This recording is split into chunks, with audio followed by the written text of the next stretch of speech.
یہودا سمجھتے ہیں؟ تو آگے جتنی نسل چلی ہے نا ان کو بنی اسرائیل بھی کہا جاتا ہے اور یہودی بھی، اس یہود کی اس بیٹے کی طرف نسبت کرتے ہوئے۔ سمجھتا ہے کہ نہیں سمجھتا ہے؟ تو اب مصر کی حکومت آ گئی حضرت یوسف علیہ السلام کے پاس، تو یہ پورا قافلہ یعقوب علیہ السلام کی آل اولاد، بیٹے بیٹیاں، پوتے پوتیاں، بہویں، بہت بڑا خاندان تھا۔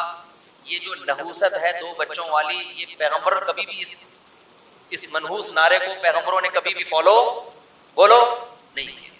یہ نعرہ لبرل لوگوں سے آیا ہے، ملحد لوگوں سے آیا ہے، اور اس کا عذاب کہ ان کے خاندان ختم، محبتیں ختم، خاندان سمٹ کے کتے بلیوں میں آ کے منحصر ہو۔ کتے پالتے ہیں، یوٹیوب پہ دیکھ لو، بندر پالے ہوئے، ان کو پیمپر پہنائے ہوئے ہیں، یہ کام کر رہے ہیں، بندروں سے دل بہلا رہے ہیں۔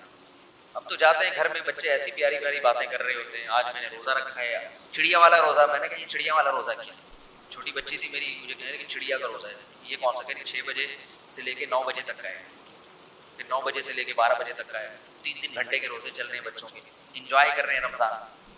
انگریزوں کے ہاں بندر ملیں گے آپ کو، کتے ملیں گے، ان سے دل بہلا رہے ہوتے ہیں۔ انسان جب مارکیٹ سے شارٹ ہوگا تو گھروں میں کتے بندر آئیں گے۔ ٹھیک ہے، بندر بھی بڑا اچھا لگتا ہے پالنے میں، کتے بھی اچھے ہوتے ہیں، بلیاں بھی۔ انسانوں سے زیادہ، اپنی بچوں سے زیادہ میرے بھائی کوئی بھی اٹریکٹیو بولو نہیں۔ مجھے لوگ بتا رہے ہوتے ہیں بندر پالے میں، کتنے کیوٹ کیوٹ سے بندر ہیں، کتنی پیاری پیاری بلیاں۔ او بھائی اپنی اولاد سے کمپیئر کرو، یہ کام ان لوگوں کے ہیں جن کے ہاں اولادیں نہیں ہیں۔ اپنی اولاد کو پال کو، بڑھاپے میں تمہارا سہارے بندر کیا کرے گا؟ یہ تو زرداری کی تقریروں پہ ہنسے گا، اور تھوڑی کوئی کام ہے۔ زرداری جب تقریر کریں گے نا کہ میں غربت کا خاتمہ چاہتا ہوں، مجھے غریب کو دیکھ کے ترس آتا ہے، بندر ہنسنے کے کام آئے گا، میم بنانے کے کام آئے گا، اس کے علاوہ تھوڑی کچھ ہوگا اس کو۔ تو خیر، تو یعقوب علیہ السلام کا بہت بڑا خاندان ہو گیا تھا، کیونکہ آپ نے بھی کثرت سے نکاح کیے یعقوب علیہ السلام۔ ایک بیوی سے حضرت یوسف علیہ السلام بنیامین پیدا ہوئے، دوسری زوجہ سے دوسرے، اور اس کے بعد بھی آپ نے نکاح کیے۔ یہ پورے بیٹے بیٹیاں، بہویں، داماد، پورے خاندان کو لے کر آپ کہاں شفٹ ہو گئے؟ مصر۔ لیکن بہرحال مصر میں آپ اقلیت میں تھے، کیونکہ وہاں پہلے سے ایک بہت بڑی ریاست قائم تھی جو غیر مسلم تھی۔ یوسف علیہ السلام کے ہاتھ میں جب حکومت آئی ہے تو انہوں نے دین کی تبلیغ کی، وہاں بالآخر دین کافی حد تک پھیلتا چلا گیا، لیکن تھے بہرحال مینورٹی میں۔ بالآخر یوسف علیہ السلام کے انتقال کے بعد کچھ وقت اچھے لوگ آئے، آتے آتے پھر دوبارہ برے بادشاہ مسلط ہونا شروع۔ قوم پرستی، مصر کے ہر بادشاہ کو فرعون کہا جاتا تھا، سمجھ لیں، یہ لقب تھا مصر کے بادشاہ کا۔ کیا کہا جاتا تھا؟ فرعون۔ تو ان کو نا یہ قوم پرستی دنیا میں ہمیشہ سے ایک ایسا گندا نعرہ ہے جس نے انسانوں کو برباد کیا۔ یہ ہمارے کنٹری کا نہیں ہے، یہ ہمارے ملک کا نہیں ہے، یہ ہماری قوم کا نہیں ہے، یہ پٹھان ہے، یہ پنجابی ہے، یہ مہاجر ہے، یہ سرائکی، یہ ایک بدبو۔ حدیث میں پتہ ہے ان نعروں کو کیا کہا گیا؟ یہ منتنا۔ منتنا کہتے ہیں جو مردہ گدھا نہیں پڑا ہوا ہوتا، یہ مردہ بکری کا بچہ، کیسی گھن آ رہی ہوتی ہے۔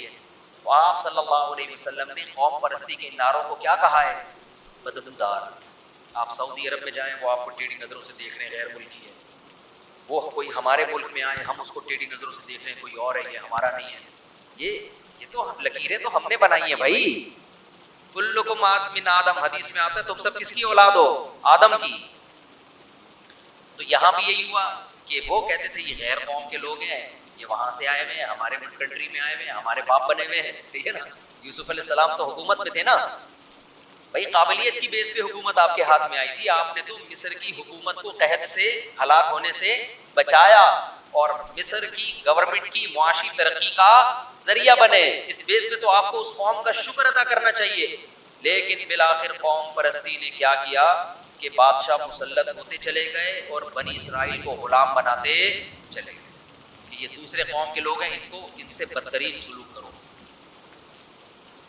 آج بھی ایسا ہی ہوتا ہے دنیا میں، جو قوم اقلیت میں ہوتی ہے اس کے رائٹس ہی نہیں ہیں، ان کو لوگ غلام بنا دیتے ہیں، ظلم شروع کر دیتے ہیں ان کے اوپر۔ تو نتیجہ کیا نکلا کہ بالآخر بنی مصر میں فرعون مسلط ہوتے ہوتے ہوتے، یہ جو فرعون ہے نا جس کا قرآن میں ذکر ہے، یہ مسلط ہوا تو اس نے تو ظلم کے پہاڑ توڑ دیے۔ اس کو ہر وقت خطرہ لگا رہتا تھا کہ یہ قوم توحید پرست ہے، ایک نظریہ ہے اور ایک خدا کو ماننے والے لوگ ہیں، پیغمبروں کو ماننے والے لوگ ہیں. یاد رکھو جو نظریاتی قوم ہوتی ہے لوگوں کو خطرہ ہمیشہ اس سے ہوتا ہے. آج ملحد لوگ ہندو مذہب کا آپ کو مذاق کبھی بھی اڑاتے ہوئے نظر نہیں آئے. آپ دیکھ لو یوٹیوب پہ ہندو ملحدوں کو جو ایتھیسٹ ہوتے ہیں نا، آپ نے دیکھا ہوگا نا ایک ہمارے ملک میں ایک لبرل خاتون مری تھی، اس کا جنازہ پڑھایا عورت نے، دیکھا ہوگا نا عورت نے. اور یہ مقبول جان صاحب کا ایک بڑا اچھا انٹرویو آیا کہ عورت جنازہ پڑھا رہی ہے، یہ اسلام کا مذاق ہے، اسلام میں عورت جنازہ کی امامت نہیں کرتی. انہوں نے کہا یہ مذاق نہ کبھی کسی عیسائی مذہب کے ساتھ کوئی کرتا ہے نہ ہندو مذہب کے ساتھ. ہر ایک کی رسومات کا احترام کیا جاتا ہے. یہ صرف اسلام کا مذاق کیوں اڑوایا جا رہا ہے؟ بھائی ہر مذہب میں ہوتی ہیں نا کچھ تعلیمات. مجھے ان کا بیان بڑا اچھا لگا تھا کہ نشانہ کس کو بنایا جا رہا ہے؟ اسلام. نبی صلی اللہ علیہ وسلم پہ اعتراضات کیے جاتے ہیں، آپ نے یہ کیا، آپ نے یہ کیا، آپ نے. ایک صاحب نے میرے بیان پہ اعتراض کیا، میں نے جلد نکاح کی ترغیب دی نا، ایک صاحب نے کہا کہ ان سے بولو، ان مولویوں سے بولو اپنی 9 سال کی بچی کا نکاح 50 سال کے آدمی سے کیا کرے، پھر پیغمبر کی سنت زندہ ہوگی. اعتراض سمجھ میں آیا؟ یہ جو کہتے ہیں نا جلد نکاحوں کی ترغیب، اس نے معاذ اللہ نقل کفر طنز کیا کہ تمہارے پیغمبر نے حضرت عائشہ سے نکاح کیا 6 سال میں، رخصتی ہوئی 9 سال میں. تو ان لوگوں سے بولو اپنی 9 سال کی بچیوں کا نکاح نا 50 سال کے آدمیوں سے کیا کرو، پھر ہم مانیں گے تم پیغمبر کی سنت پر عمل کر رہے ہو. اس کا جواب یہ ہے کہ اگر ہمیں کوئی 50 سال کے، ہم نبی کے دور میں ہوتے نا، اب تو نبوت کا دروازہ بند ہو گیا، کوئی سچا نبی ہو وہ 50 سال کا کیا 100 سال کا بھی ہوگا تو 9 سال کی بچی کا ہم فخر سے اس سے نکاح کریں گے. ہمیں اگر یقین ہوگا کہ یہ اللہ کے پیغمبر ہیں. اسلام میں یہ نہیں ہے کہ کوئی بھی 50 سال کا ہے تو اٹھا کے دے دو. بھائی ان کی قابلیت تو دیکھو، وہ کون ہے؟ اللہ کے پیغمبر. یقیناً اس سنت کو زندہ کریں گے، لیکن اللہ نے نبوت کا دروازہ بند کر دیا. ایک عیسائی عورت نے اعتراض کیا تھا، میرے اس سے سوال پوچھا کہ اتنی کم عمر لڑکی سے نکاح کیا. میں نے کہا آپ بتاؤ اگر عیسیٰ علیہ السلام جس کو آپ نبی مانتی ہو آج موجود ہوتے اور آپ کی عمر کم ہوتی، آپ ان سے نکاح کرتی؟ اس نے کہا فوراً کرتی. میں نے کہا جیسے آپ کو ان کے پیغمبر ہونے کا یقین ہے، ابو بکر کو محمد صلی اللہ علیہ وسلم کے پیغمبر ہونے کا یقین، حضرت عائشہ کو محمد صلی اللہ علیہ وسلم کے پیغمبر ہونے کا یقین. اور کیسی کامیاب زندگی گزری ہے، کس قدر ساری زندگی حضرت عائشہ نے فخر کیا ہے.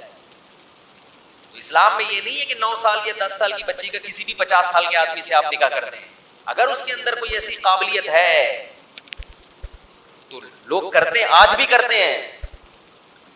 مال دیکھ کے کر رہے ہوتے ہیں. آپ نے دیکھا نہیں ہے 70 سال کے بڈھے کروڑ پتی ہوتے ہیں، پیسوں کی بیس پر کم عمر لڑکیوں سے شادی کر رہے ہوتے ہیں، اور وہ کم عمر لڑکیاں اس نکاح پہ خوش ہوتی ہیں، کہتی ہیں ہمیں کوئی بات نہیں، بڈھا ہے کوئی مسئلہ نہیں، پیسہ ملے گا. تو جب پیسے کی بیس پر وہ کمپرومائز کرتی ہیں تو نبوت کی بیس پر، نبوت تو اس کائنات کا سب سے بڑا عہدہ ہے. اور امی عائشہ کو اس نکاح سے جتنے فائدے ہوئے اتنے کسی خاتون کو کسی سے نکاح سے ایسے فائدے نہیں ہوئے. آج حضرت عائشہ کا نام جو دنیا جانتی ہے اور ادب و احترام سے لیتی ہے وہ اس لیے کہ آپ کا نکاح کس سے ہوا؟ سید الانبیاء محمد صلی اللہ علیہ وسلم سے، اور آدھا علم آپ کے ذریعے امت تک پہنچائے. تو یہ جتنے اعتراض پیغمبر کی شخصیت پہ کریں گے، کسی اور مذہب کے ماننے والوں کی شخصیت پہ نہیں. حالانکہ ان پر کروڑوں اعتراضات ہوتے ہیں، کروڑوں. تو اس سے ہمیں پتا چلتا ہے کہ بھائی جن دلوں میں تیل ہوتا ہے نا انہی سے تیل نکالنے کی کوشش کی جاتی ہے. ان کو پتا ہے کہ دنیا میں اگر کوئی مذہب ہے تو کون سا ہے؟ اسلام. باقی کو کوئی ویسے ہی نہیں مانتا، باقیوں کو لوگ ویسے ہی لفٹ نہیں کراتے. اس لیے سارے اور پھر مسلمان علماء پہ اعتراضات، مولویوں کے پیچھے پڑے رہیں گے. ایک ملحد نے بقرعید پہ دکھایا کہ مولوی کا پیٹ اتنا بڑا، فرضی تصویر بنائی تھی اور کہتے ہیں یہ بکروں کا قبرستان ہے. یہ کیا ہے؟ یہ جو بکرے کٹیں گے نا اس کا کیا ہے؟ یہ قبرستان. میں نے تو نہیں دیکھا کوئی مولوی اتنے بکرے کھاتا ہو. ان بقرعید کے دنوں میں جتنا غریب آدمی گوشت کھاتا ہے نا وافر مقدار میں، اتنا امیروں کو نہیں ملتا. امیر تو پورے سال کھاتے ہیں. بقرعید کے دنوں میں اگر وہ بناتا نا کسی غریب آدمی کا پیٹ اور کہتا ہے یہ مسلمانوں میں جو غریب لوگ ہیں ان کا پیٹ بکروں کا قبرستان ہوتا ہے، ہم کہتے ہیں صحیح بات کر رہے ہیں کہ ان دنوں میں جتنا گوشت غریب کو کھانے کو ملتا ہے اتنا پورے سال کھانے کو نہیں ملتا، لیکن کہاں لے کر آ رہا ہے؟ مذہبی رہنماؤں کو. تو ان کی دشمنی اسلام سے، ان کو پتہ ہے دنیا میں پنپنے والا کون ہے؟ اسلام ہے. خیر جلدی سے بات کو سمیٹتا ہوں. تو بنی اسرائیل جو تھے، فرعون کو خطرہ کس سے تھا؟ بنی اسرائیل سے. ان کا ایک مذہب ہے، یہ صحیح تعلیمات کو فالو کرتے ہیں. تو فرعون نے کیا کیا؟ بچوں کو قتل کرنا، ان کی نسل ختم کرنا. پہلے زمانے میں نسل روکنے کا طریقہ آتا نہیں تھا، قتل کیا جاتا تھا. اب اسلام دشمن قوتوں نے قتل کے عیب سے، قتل کے الزام سے بچنے کے لیے انہوں نے نیا فارمولا لے کر آئے ہیں کہ پیدا ہونے سے روک. آپ کو پتہ ہے تعلیم پہ اتنا خرچ نہیں ہو رہا جتنا بچوں کی ولادت روکنے پہ خرچ ہو رہا ہے کہ ان کو پڑھائیں گے کیسے. الٹی کہانی ہے یا نہیں ہے؟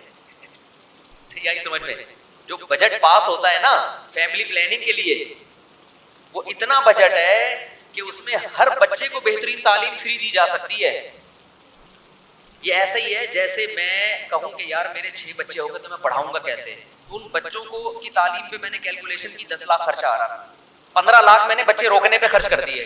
تو دنیا میں بے وقوفی کی بات ہوگی کہ نہیں ہوگی؟ تو یہ بے وقوفی دنیا میں ہو رہی ہے. فیملی پلاننگ کے ذریعے نسل روکنے پر جتنا پیسہ خرچ ہو رہا ہے اتنا بچوں کی ایجوکیشن پہ خرچ نہیں ہو رہا. تو یہی وہ فرعون والا فلسفہ ہی ہے کہ نسل کو بڑھنے نہ دو، ان کی سپیڈ بہت تیز ہے. کل یہ بنی اسرائیل کی آبادی زیادہ ہو گئی، یہ ہم ہی کو کھا جائیں گے. تو وہی فلسفہ آج دنیا میں ہے کہ ایشیائی ملک ہیں، غریب ملک ہیں، ان کو سمٹنے دو ورنہ یہ بڑھیں گے تو یہ ترقی کریں گے. خیر تو اب یہاں پر اللہ نے پھر بھیجا حضرت موسیٰ علیہ السلام مصر میں.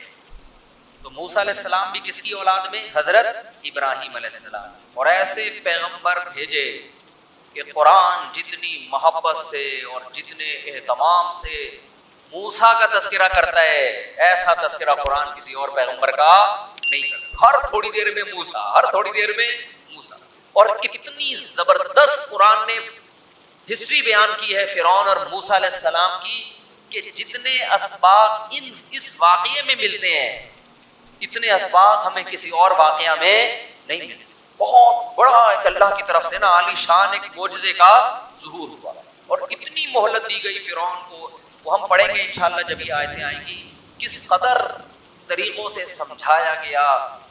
مختلف طوفان بھیجے گئے، مینڈکوں کا عذاب، خون کا عذاب کہ یہ ایمان لے آئے، لیکن وہ ہٹ دھرم ہی کرتے کرتے بالآخر قرآن کہتا ہے ہم نے فرعون کو غرق کیا اور صبح و شام اس کو آگ میں جلایا جاتا ہے. اس کی جسم کو ہم نے محفوظ کر دیا. اس واقعے کو جتنے اہتمام سے بیان کیا قرآن نے کسی اور واقعے کو بیان نہیں کیا. اس سے پتہ چلتا ہے کہ اللہ کی نظر میں موسیٰ کلیم اللہ کا مقام بہت زیادہ بلند ہے. تو حضرت موسیٰ علیہ السلام کے بعد کیا ہوا؟ اب ترتیب یاد ہو رہی ہے نا؟ آدم، نوح، ہود، صالح، ابراہیم، لوط علیہ السلام، اور پھر ادھر اسحاق، پھر یعقوب، پھر یوسف، پھر موسیٰ علیہ السلام. پھر موسیٰ علیہ السلام کے بعد یہ سارے مشہور پیغمبر پیدا ہوئے ہیں. اچھا ہمارے نبی سے پہلے جو آخری نبی تھے عیسیٰ علیہ السلام، یعنی ان کے بعد ہمارے نبی آئے. یہ پھر عیسیٰ علیہ السلام سے پہلے گزرے نبی حضرت داؤد علیہ السلام. موسیٰ علیہ السلام کے بعد مشہور پیغمبر کون سے تھے؟ داؤد علیہ السلام. پرسوں ان کا واقعہ بیان کیا تھا نا کہ بنی اسرائیل میں داؤد جو تھے انہوں نے قتل کیا جالوت کو، پھر اللہ نے بنی اسرائیل کی حکومت آ گئی. داؤد علیہ السلام کے بیٹے سلیمان علیہ السلام. پھر اچھا یونس علیہ السلام بھی قدیم پیغمبروں میں سے، ان کا زمانہ بھی حضرت ابراہیم علیہ السلام سے پہلے کا ہے. تو ادھر جو تھے سلیمان علیہ السلام کی آگے اولاد میں حضرت عمران پیدا ہوئے ہیں. کون پیدا ہوئے ہیں؟ اب یہ پیغمبر تھے یا نہیں تھے اس سے قرآن خاموش ہے. تو حضرت عمران چونکہ انہی پیغمبروں کی اولادوں میں تھے، گھروں میں عبادت اور ظاہر ہے پیغمبروں کا خون تھا، تو اللہ نے حضرت عمران کو بیٹی دی جن کا نام کیا تھا؟ مریم. حضرت عمران کی اہلیہ نے منت مانی کہ میرے اگر اولاد ہوگی تو میں اسے مسجد اقصیٰ کی خدمت کے لیے وقف، وہ دین کی خدمت کے لیے وقف. لیکن وہ بیٹی جو پیدا ہوئی تو بیٹے کے بجائے کیا پیدا ہو گئی؟ بیٹی.